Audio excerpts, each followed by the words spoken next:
episode of Happy Trees.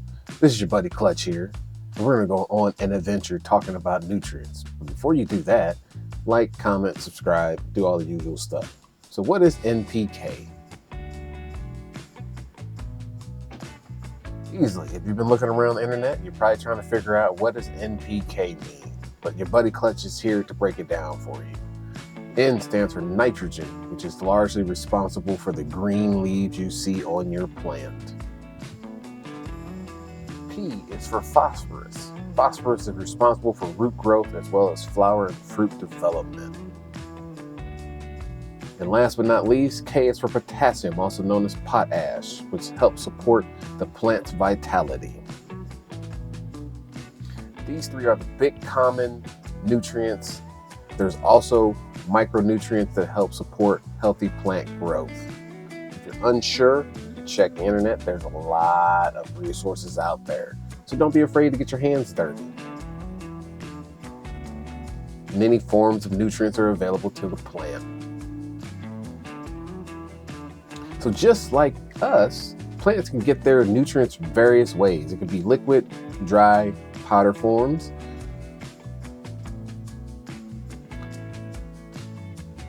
Now the real question is organic or synthetic. Either way, you're still going to have nice plants. But we're going to talk about the differences here. This debate is as old as legal cannabis. Both sides have valid arguments. It's up to you what you use. So what is considered organic? Well, if it's truly organic, it has to be certified according to the USDA National Organic Program, which is Part 205. You can find that at the USDA. There's also many certifying bodies that follow the USDA guidelines or develop their own certifying practices to certify them organic. Here are some of the organizations that do certifying. Now, there are plenty of certifying bodies out there. They also give you their guidelines if they follow the USDA guidelines or they develop their own. So don't be afraid. Get out there, check them out if you want to be truly organic.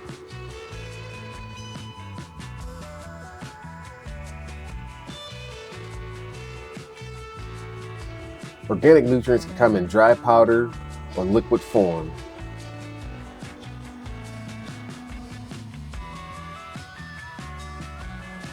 So even with organic amendments, there are lots of systems available, and the benefits of growing organic are less or no synthetic pesticides, more clarity on the label, and it's better for the environment. So what is considered synthetic? Well, synthetic nutrients are usually broken down and combined with salts or other binders to make it readily available for the plant to use upon application. Most of these can be found at your big box stores, and we personally are using cutting edge solutions to feed our plants this grow. So how do you choose?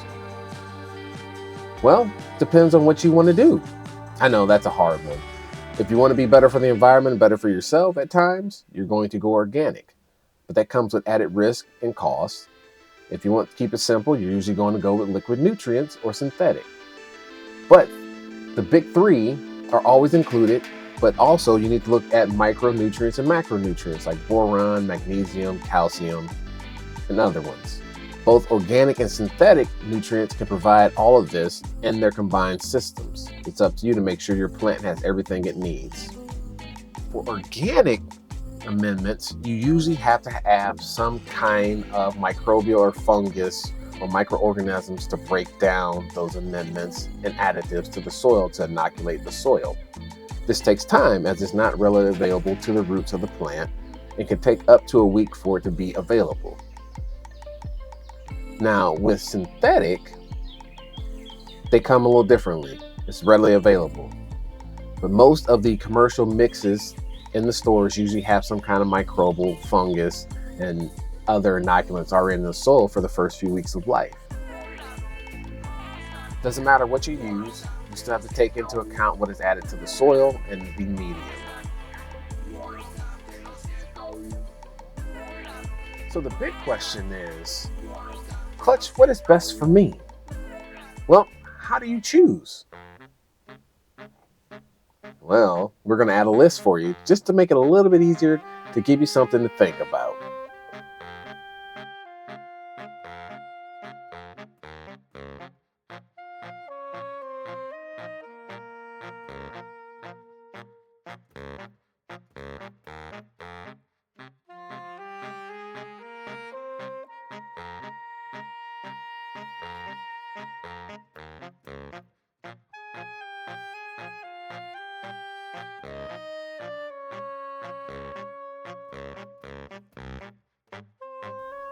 There are thousands of recipes out there available either in synthetic or organic fashion. It's up to you to decide. But if you stick around, we're always going to be there in your corner to help you out. So the next episode will be The Cleanup.